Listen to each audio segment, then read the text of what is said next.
بسم اللہ الرحمن الرحیم۔ جس گناہ سے رب ناراض ہوتا ہے وہ ہے باپ کی نافرمانی۔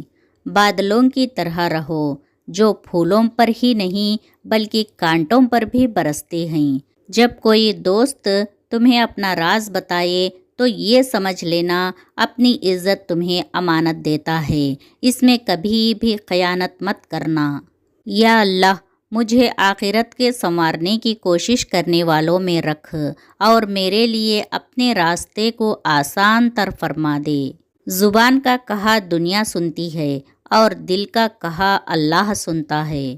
نماز میں دل لگانے کا طریقہ۔ جب نماز شروع کرو تو زمین کو دیکھو، کیونکہ مرنے کے بعد ہمیں اس زمین کے اندر جانا ہے۔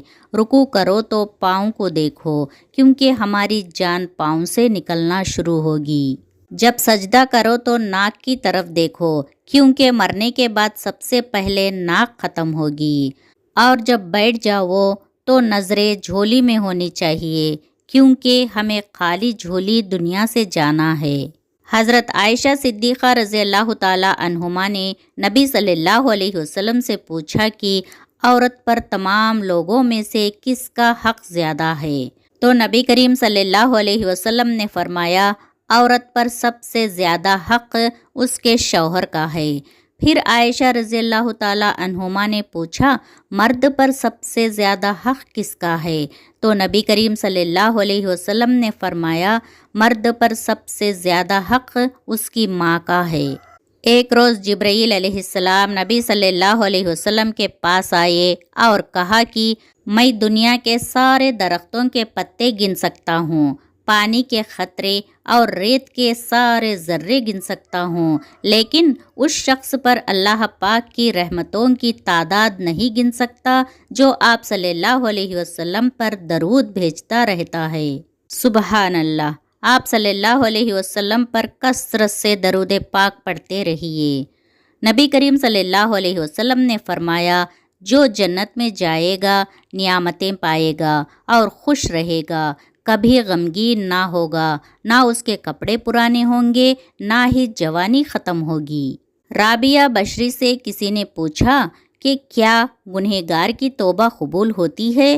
تو فرمایا، انسان اس وقت تک توبہ کر ہی نہیں سکتا جب تک اللہ تعالیٰ توفیق نہ دے، اور جب توفیق مل جائے تو پھر قبولیت میں کوئی شک نہیں رہتا۔ جتنا تم میں صبر ہوگا اتنا زیادہ تمہاری دعا میں اثر ہوگا۔ اللہ سے معافی چاہتے ہو تو لوگوں کو معاف کر دو۔ بہترین فیصلے چاہتے ہو تو سب اللہ پر چھوڑ دو۔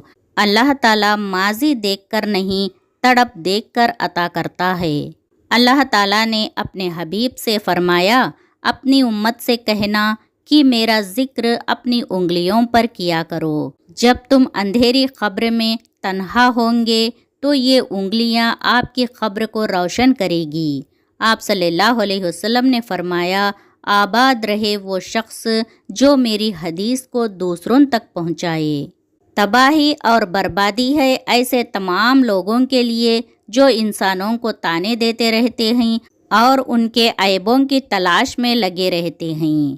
مجھے اس شخص پر تعجب ہوتا ہے جو روزانہ دیکھتا ہے کہ اس کی سانس اور عمر کم ہو رہی ہے اور وہ موت کے لیے تیاری نہیں کرتا۔ کسی دوسرے کی سکھ کے لیے تلاش کرنے والے کی ذات پر سکھ آسمان پر سے برستا ہے۔ مطمئن زندگی گزارنے کے لیے لازم ہے کہ اللہ تعالیٰ نے آپ کو جو نعمتیں دی ہیں ان پر رب کا شکریہ ادا کیا جائے۔ اگر یہ بھی نہ ہوتی تو کیا کرتے؟ جنت وہ واحد شاندار جگہ ہے جہاں جانا تو سب چاہتے ہیں مگر جلدی کسی کو نہیں۔ اللہ کی 4 رحمتیں جو انسان سے برداشت نہیں ہوتی، ایک بیٹی، دوسرا مہمان، تیسرا بارش، چوتھا بیماری۔ اللہ کے 4 عذاب جو انسان خوشی سے قبول کر لیتا ہے، جہز، سود، غیبت، جھوٹ۔ ان لوگوں سے بچے رہو جو باتوں میں مٹھاس اور دل میں زہر رکھتے ہیں۔ سوچ سمجھ کر بولا کرو، کیونکہ الفاظ نسلوں کا تعارف کروا دیتے ہیں۔